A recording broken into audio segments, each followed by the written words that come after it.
तालुक्याचे ज्येष्ठ नेते आदरणीय राजनभाऊ फराटे यांच्यावर जो प्रसंग ओढवला 30 नोव्हेंबर 2025 रोजी त्या बंधाऱ्यावर वाहन कुणी पाठीमागे घ्यायचं आणि खऱ्या अर्थानं राजन भाऊंच्याकडे 4 चाकी गाडी होती, समोर 2 चाकी गाडी होती आणि भाऊंच्या गाडीच्या पाठीमागे सुद्धा 2 फोर व्हीलर लागल्या होत्या आणि मग खऱ्या अर्थानं हा वाद चुटकीसरशी संपवला, जागच्या जागेवर संपला जाणं गरजेचं होतं. परंतु काय म्हणजे कोणत्या अनुषंगानं ही लोक आली होती आणि का वाद निर्माण झाला हे खरं तर आपण शोधणं गरजेचं आहे.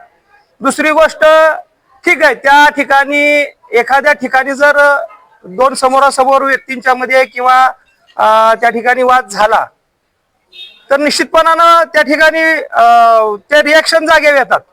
परंतु हा वाद तिथं मिटला. खऱ्या अर्थानं आम्ही सुद्धा त्या ठिकाणी वाद घालणाऱ्याच्या बाजूने आम्ही नाहीत, परंतु हा वाद मिटल्यानंतर भाऊंना घेऊन चालले होते, जे दुसरे कुटुंबीय होते ते पण चालले होते. परंतु जे गावातून 18, 20, 25 लोकांचं जे काही तिथं त्या ठिकाणी टोळकं आलं आणि त्यांनी थेट राजन भाऊंच्यावर हल्ला चढवला, प्राणघातक हल्ला चढवला, हा निंदनीय प्रकार आहे. ज्या वेळेला त्या महिला भगिनीवर त्यांना वाटलं की आमच्यावर हे अशा प्रकारचा काय त्या ठिकाणी अन्याय होतो, त्यांनी त्यांची फिर्याद दाखल केली. ठीक आहे, आपण कायद्याला मानणारी सगळी माणसं आहोत, संविधानाला मानणारी आपण सगळी मंडळी आहोत आणि मग तुम्ही त्या ठिकाणी कायद्यात दाद मागत असताना परत एकदा 17, 18, 20 जणांच्या लोकांनी त्या टोळक्याने यायचं आणि अमानुषपणे ज्यांच्यावर म्हणजे ज्यांचं वय 70+ 75च्या दरम्यानच्या घरात आहे, ज्यांच्यावर यापूर्वी आता अजय शेट्टी सांगितलं की 2 वेळा त्यांच्यावर अँजिओप्लास्टी झालेली आहे, त्यांना शुगर आहे, दिवसातून 3 वेळा त्यांना इन्सुलिन घ्यावं लागतं, अशा ज्येष्ठ माणसावर तुम्ही थेट हल्ला चढवता आणि तो हल्ला चढवल्यानंतर त्यांना सोडवण्याच्या करता जे कोण मध्ये येईल त्यांना सुद्धा ते मारत होते. म्हणजे खऱ्या अर्थानं आपण फलटण मध्ये राहतोय का पाकिस्तानात राहतोय हा प्रश्न आम्हाला या ठिकाणी पडला. आणि मग 8 दिवस आम्ही त्या ठिकाणी वाट पाहिली की गावाच्या पातळीवर हा वाद मिटेल, गावातली प्रमुख मंडळी दोन्ही समाजाची बसून हा विषय संपवतील ही आम्हाला अशा अपेक्षा होती. परंतु दुर्दैवानं परत तो विषय फलटण मराठा क्रांती मोर्चाकडे आल्याच्या नंतर निश्चितपणानं त्या ठिकाणी निर्णय घेण्यात आला की बाबा ज्या ज्या काय घटना घडलेल्या आहेत, भाऊंच्यावर जर प्राणघातक हल्ला झाला असेल, आता अजय शेट्टी सांगितलं की त्या ठिकाणी त्यांच्या छातीवर फाईट मारल्या, बरगड्या फ्रॅक्चर आहेत, हात फ्रॅक्चर आहे, अजून हृदयाच्या संदर्भात त्यांना काय आजार आहे का काय. आणि मग ह्या सगळ्या बाबींचा जर विचार झाला तर हल्लेखोर नाही, त्या प्रकारचे शिक्षा झाली पाहिजे, त्यासाठी योग्य त्या कलमांचा वापर झाला पाहिजे. कायद्याच्या राज्यामध्ये कायदा सगळ्यांना समान आहे. एका बाजूला तुम्ही तातडीने 1 तासामध्ये एखादी फिर्याद नोंद करून घेता, दुसरी फिर्याद नोंद करून घ्या. आणि माझे आवर्जून या तालुक्यातील सर्वांना मराठा क्रांती मोर्चाच्या वतीनं आम्ही आवाहन करतो की उद्याच्या काळामध्ये अशा प्रकारच्या अप्रिय घटना या तालुक्यामध्ये घडता कामा नयेत, यासाठी आम्ही निश्चितपणाने पुढाकार घेऊ. पण आपण सुद्धा ज्या वेळेला एखादा गुन्हा दाखल करण्याची वेळ येते त्यावेळेला आपण ही गाव पातळीवरच्या 2 समाजामध्ये जर हा मिटला नाही तर आपण तालुका स्तरावर बसलं पाहिजे, तो विषय मिटवण्याचा प्रयत्न करायला पाहिजे. या तालुक्यामध्ये वेगळ्या प्रकारचं जातीय तेढ निर्माण होणार नाही याची काळजी सगळ्यांनी केली पाहिजे असं आमचं मत आहे. आणि निश्चितपणानं भाऊंच्यावर जो हल्ला झालेला आहे तो निंदनीय आहे. या हल्ल्याचा फलटण मराठा क्रांती मोर्चाच्या वतीनं आम्ही तीव्र निषेध करतो आणि या ठिकाणी प्रांताधिकाऱ्यांना, या तालुक्याचे ग्रामीण पोलीस स्टेशनचे पोलीस इन्स्पेक्टर साहेब जे असतील त्यांना आम्ही या ठिकाणी निवेदन देतोय. आणि निश्चितपणानं जे काही आहे दूध का दूध पाणी का पाणी व्हायला पाहिजे. आम्ही असं म्हणत नाही की त्या ह्याच्यामध्ये बाबा भाऊंच्यावर आता गुन्हा दाखल झालेलाच आहे, उद्या कोर्टामध्ये जाईल, कोर्टात काय ठरेल, खरं काय खोटं काय हे ठरवण्याचा अधिकार माननीय न्यायालयाला आहे.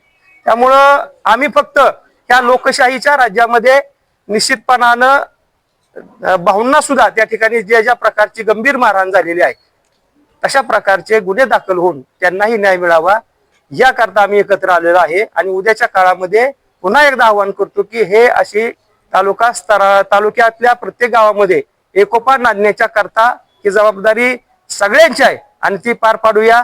धन्यवाद. 30 नोव्हेंबर 2025 रोजी माझे वडील श्री राजनभाऊ फराटे हे बारामतीवरून आसूला आमच्या घरी येत असताना आसू तावशी नदीवरील बंधाऱ्यावरती ते चारचाकी वाहनाने ड्रायव्हर सोबत बंधाऱ्याच्या मध्यवर्ती भागामध्ये आल्यानंतर समोरून आलेल्या टू व्हीलर चालकाला विनंती करून बाबा टू व्हीलर मागे घ्या, या बंधाऱ्यावरून एक फोर व्हीलर आणि टू व्हीलर एका वेळेस बसू शकत नाही, एवढ्या सांगण्यावरून त्या आलेल्या संबंधित टू व्हीलर चालकांनी वाद घालण्याचा प्रयत्न त्या ठिकाणी केला. तो वाद मिटवेत ते बंधाऱ्याच्या पलीकडील आसूच्या बाजूला आल्यानंतर सदर वाद मिटून भाऊंना घरी सोडण्याकरिता त्या ठिकाणीच उपस्थित असलेल्या आमच्या गावातील युवकांनी त्यांना मोटरसायकलवर बसून घरी घेऊन जात होते. परंतु दरम्यानच्या काळात आसू गावातून आलेल्या एक 20-25 मुलांच्या टोळक्याने त्यांच्यावरती हल्ला चढवला. माझे वडील हे 72 वर्षाचे आहेत. त्यांना 2 वेळा हृदयाची शस्त्रक्रिया झालेली आहे. 2 वेळा त्यांना पॅरालिसिसचा त्रास होऊन गेलेला आहे. गेल्या 25 वर्षापासून त्यांना डायबिटीज आहे.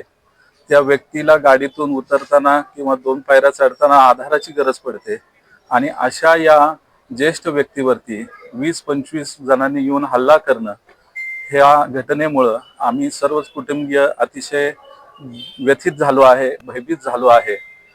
त्यांच्या जीवाला या घटनेमुळं प्रचंड असा धक्का बसलेला आहे. ते रोगी आहे, हृदयाचा त्यांना त्रास आहे.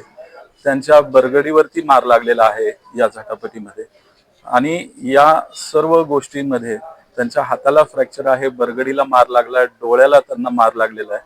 त्यांची प्रकृती आम्हाला सर्वांना आता गेल्या 8 दिवसापासून दवाखान्यामध्ये त्यांचं सतत आम्ही प्रकृती सुधारणा होण्याकरिता प्रयत्न करत आहे आणि या घटनेमुळे आम्ही सर्वजण व्यथित झालो आहे आणि याकरिता निषेध व्यक्त करण्यासाठी आम्ही या ठिकाणी आज सर्व मिळून आलेलो आहे. आमचा परिवार हा सर्व समाजाला धरून चालणार आहे. आम्ही आमच्या परिवाराबरोबर सर्व समाजाची लोक गेल्या अनेक वर्षापासून आम्ही एकत्रित काम करतो. आमच्या संस्थेमध्ये सर्व समाजाची लोक आहेत आणि एक वारकरी संप्रदायाशी निगडीत असणारा आमचा हा परिवार आहे आणि या परिवाराला अशा पद्धतीनं खोट्या केसेसमध्ये, खोट्या आरोपांमध्ये गुंतवून जे प्रकारे बदनामी केली जाते, त्याकरता मी कृपया हात जोडून विनंती करतो, कृपया आमच्या परिवाराची अशी कोणतीही बदनामी करू नये. मला सर्व समाज बांधवांना माझी विनंती आहे की न्याय व्यवस्थेवर आमचा पूर्ण विश्वास आहे. आम्ही न्याय व्यवस्थेत योग्य ती दाद मागू घडलेल्या प्रकरणासंदर्भात. पण कोणीही आमच्या वडिलांनी गेल्या त्यांच्या आयुष्याच्या 40-50 वर्षात सामाजिक क्षेत्रामध्ये सर्व समाजामध्ये एक चांगलं नाव त्यांनी त्यांचं स्वतःचं निर्माण केलेलं आहे. कृपा करून त्यांच्या आयुष्याच्या उत्तरार्धात त्यांना त्रास देऊ नका, एवढीच मी या निमित्ताने आपल्या सर्वांना विनंती करतो. आहेत लोक एवढी दिसावी म्हणून.